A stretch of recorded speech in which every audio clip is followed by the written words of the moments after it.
이건 굉장히 중요한 얘기입니다. 하다보에 나왔는데 우리가 태어날 때부터 행복하게 태어날 수 있습니다. 가르쳐주면. 저는 나중에 이런 걸 글로 다 쓸 거예요. 태교부터 해서. 태교가 얼마나 중요한지 압니까?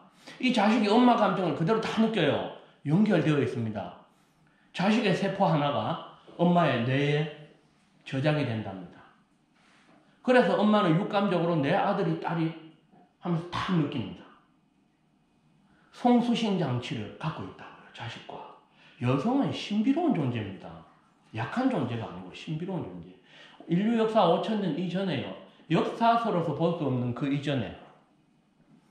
그리고 남성들이 밝히기 싫어하는 남성의 역사 이전에는 기록이 남아있습니다. 여성들이 지배했습니다. 이게 인과입니다. 여성들이 남성을 부리고 임신에 걸리다 여자가 지배했으니까 너 이놈 시킬 나봐. 오늘 나하고 합방하자. 너 닮은 거 하나 놔보자. 이렇게 여성들이 지배했던 시절이 있습니다. 여러분. 인과의 법칙은 자연의 절대 법칙입니다. 그래서 그 시절이 끝나고 지금 남성의 시대를 살고 있으면 여성들이 핍박받고 한이 많고 애가 많다 하셨죠. 그것은 흐름입니다. 우리는 이러한 인생 수업을 5,000년 받고 있는 겁니다. 남성이 지배하는 5,000년을 수업을 받고 있는 거지 절대 남성 여성은 평등하고 그 우주의 자연의 이치의 평등함을 제가 말씀을 드리면은 과학자들이 늘 하는 게 있습니다. 동전. 예?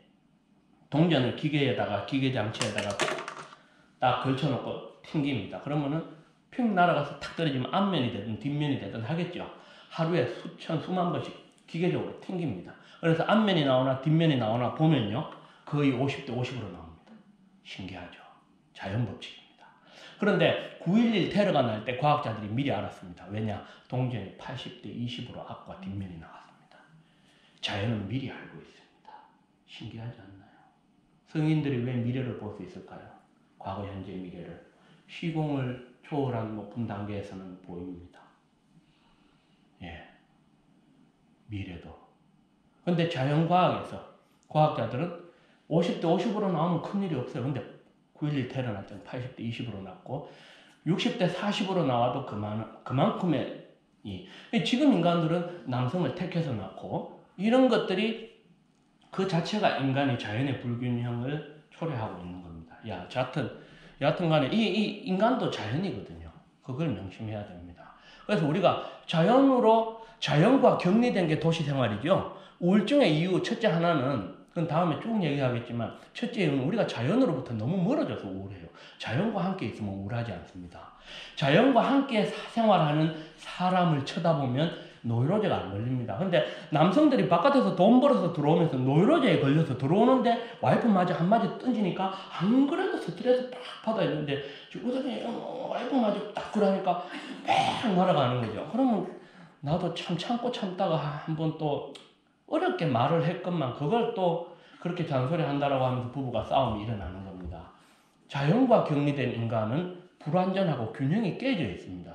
그래서 여러분 이 아이들이 놀 데가 없고 오갈 데가 없고 아이들은 개천에서 놀고 물 먹고 개천에 팍 엎어져가지고 머리 깨고 꽃가옷을 입에도 흙 묻혀오고 이렇게 자라야 되는데 그 화학약품 포르말데히드가 막 나오는 플라스틱 놀이방에서 놀고 말이죠.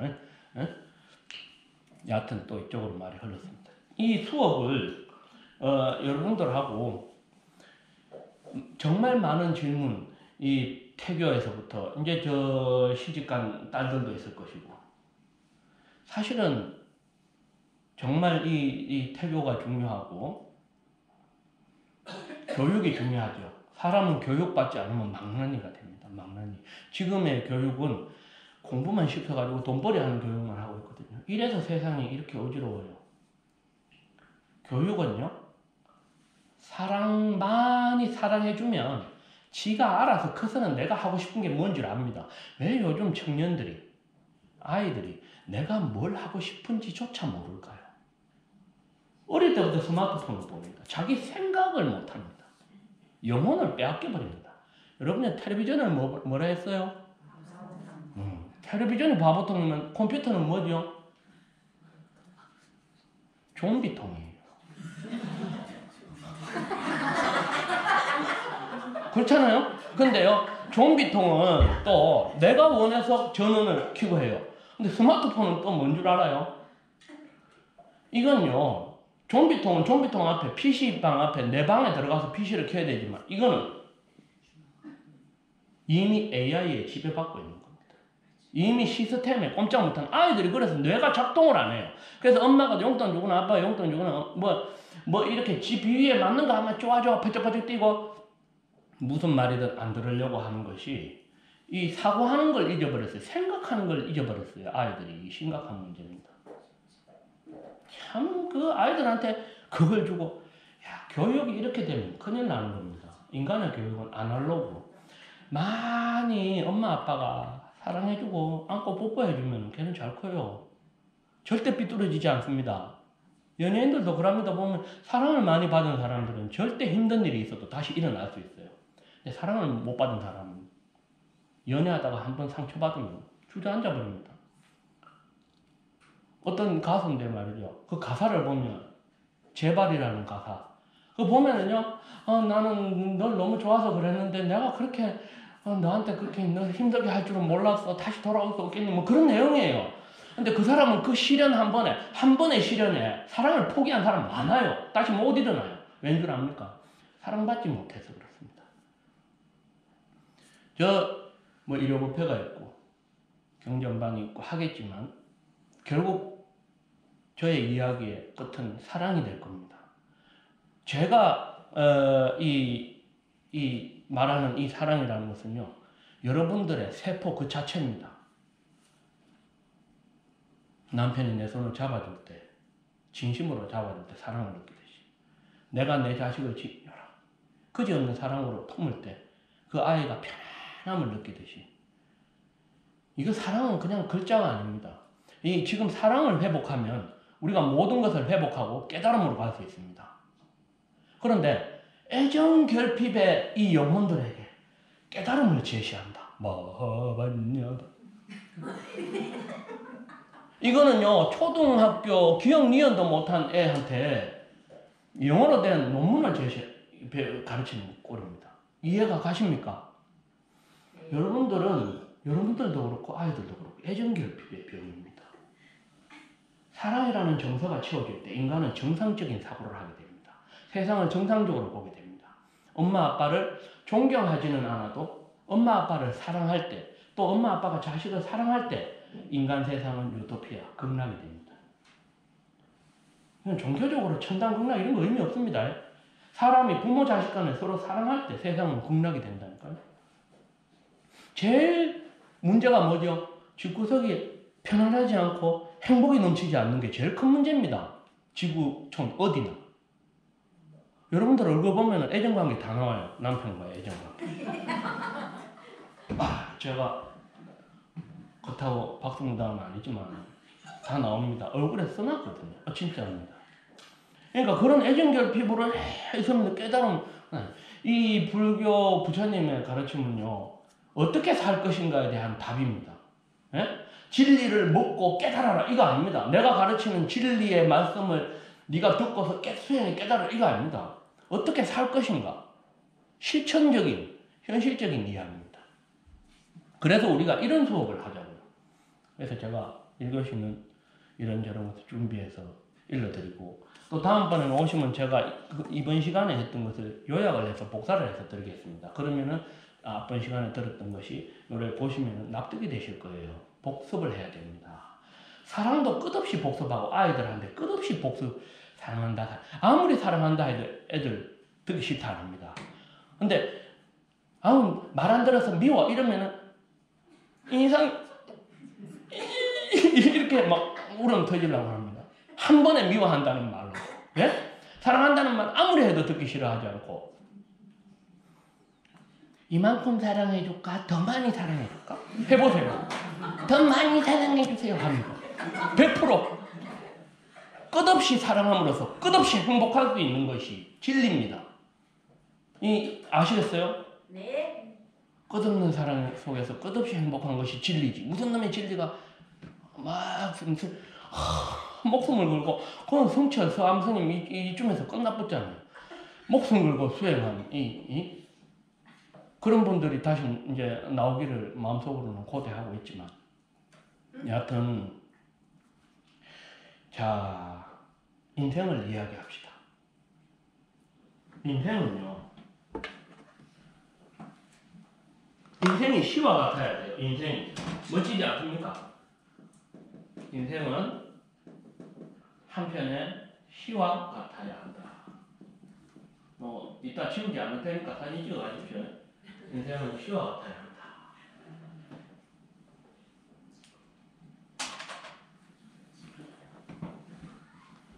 시는 뭐죠? 감동을 주잖아요. 그리고 이 감동은 뭐죠? 이 짧은 시지만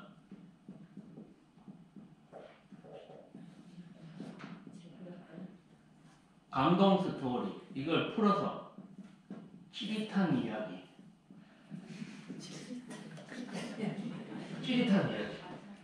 우리 인생은 영혼이 만들어가는 아름다운 이야기다. 제가 첫 자리에서 몇 년 전에 한 말입니다. 그래서 이 구절을 외웁니다. 인생은 영혼이 만들어가는 아름다운 이야기다. 그 이야기를 하시자고요, 저하고. 어느 누구와도 사랑에 대해서 허심탄회하게 자식과 남편과 어떤 부분에 대해서도 우리는 어디 얘기할 데가 없어요. 여자친구끼리 만나면 저기 접시 깨지는 지금 막 시장바닥 같은 그런 잡담이나 막 떠들고, 남성들을 만나면 술, 담배 하면서 왜 뭐 의미 없는 말 몇 마디 하고 헤어지고. 이 보편은 이야기가 되어야 합니다. 아시겠어요? 저 혼자 들려주는 이야기도 그냥 딱딱한 강의가 아니라 부처님의 이야기가 되고, 그 다음에 이야기를 주고받음으로써 여러분들이 뇌가 활발하게 움직이면서 집에 돌아가셔서 아들, 딸에게 시집을 갔든 장가를 갔든 문자로라도 인생은 영혼이 만들어가는 아름다운 이야기란다. 감동 스토리, 찌릿한 이야기란다. 이런 말을 좀 전하고 말이죠. 불교를 몇십 년 불교 신자인데 자기 친구한테도 니 절에 그리 열심히 다니나? 불교 뭐고? 하면 몰라. 이게 뭐예요? 오늘 못 가르치는 우리 스님들의 잘못도 있지만 여러분들도 너무 멍청하지 않아요? 친한 친구한테 어떻게 말 한마디를 못해요, 불교가 뭐지? 예? 그럼 내 스스로 책 한 권도 안 봤다 소리밖에 안 되는 거예요. 그러니까 우리의 영혼이 너무 게으르게 살았어요. 이 얼굴들에 깨어르면 막 덕지 붙어가지고 내가 이게 삐끼내나면 이제 아주 혼돈 날 거예요. 이 게으름. 근데 저 웃음소리 좋은 거예요. 공감한다 이거죠. 그죠? 틀렸으면 저렇게 웃음이 안 나와요. 우리가 어떤 이야기를 듣고 끼끼끼끼 하는 거 좋은 거예요. 저는 브레이크 밟는 소리처럼 했습니다만, 이야기합시다.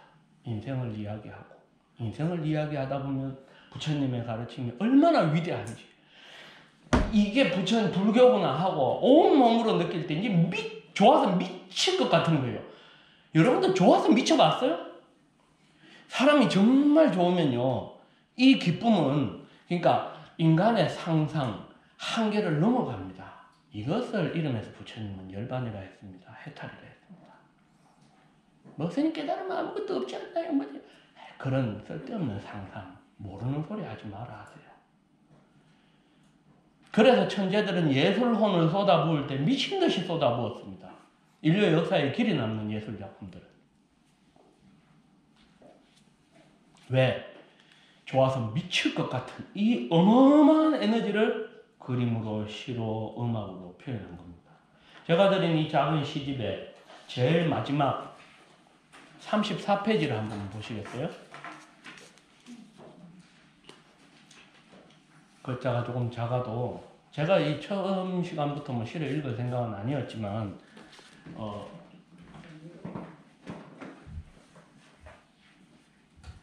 이 시가 하도 좋아서 오늘 이 첫 개강에 어울리는 시라서 한번 읽어드리겠습니다. 제목이 경이로움인데, 나는 경이로움 속에서 산다. 첫 번째 경이는 내가 숨 쉰다는 것. 두 번째 경이는 모든 것이 아름답게 비춰지는 나의 눈. 세 번째 경이는 나의 사랑과 그 기쁨. 네 번째 경위는 괴롭고 힘들 때에도 삶을 사랑하는 나의 노래는 계속된다는 것. 다섯 번째 경위는 고요한 고독 속에서 나 자신의 순수를 경험하는 것. 여섯 번째 경위는 모든 존재가 축복 속에 있음을 느끼는 것. 일곱 번째 경위는 내가 경이로움 속에서 살 뿐 아니라 내가 모든 경이로움의 중심이라는 것. 그대는 나의 경이요 나는 그대의 경이라네. 경이롭지 않은 것은 아무것도 없나니 경이 중의 경이는 이 모든 경이로움이 삶의 고뇌와 비탄 속에 숨겨져 있다는 것.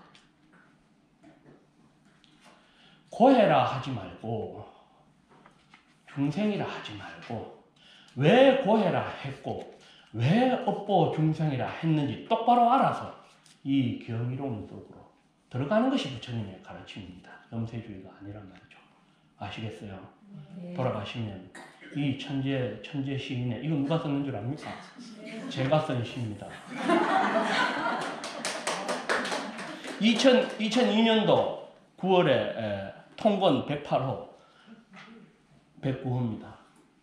6,000편의 시 중에 한 편을 보신 겁니다. 그런데 제 시 중에 졸작도 있습니다. 유치한 시도. 근데 한용운 스님의 님의 침묵도 보면요. 사랑, 제목이 사랑, 돌같이 굳으리라. 뭐 아주 유치해요. 수많은 시 중에는 졸작도 있지만 그 중에 잊히지 않는 불멸의 한 편의 시만 있어도 되는 것인데 이 말씀을 또 드리는 것은 소설에서 전달하려는 바가 마지막에 한두 줄이듯이 많은 시 속에서라도 뭔가 한두 편의 시라도 이렇게 방금 읽어드린 시처럼 내가 숨 쉰다는 것이 경이라는 그것부터 자각을 하려면 여러분들이 예민해야 됩니다. 예민하려면 둔탱이도 예민할 수 있습니다. 제게 집중하시면 예민해집니다. 아주 못생긴 사람이 집중할 때 얼마나 빛나는 줄 압니까?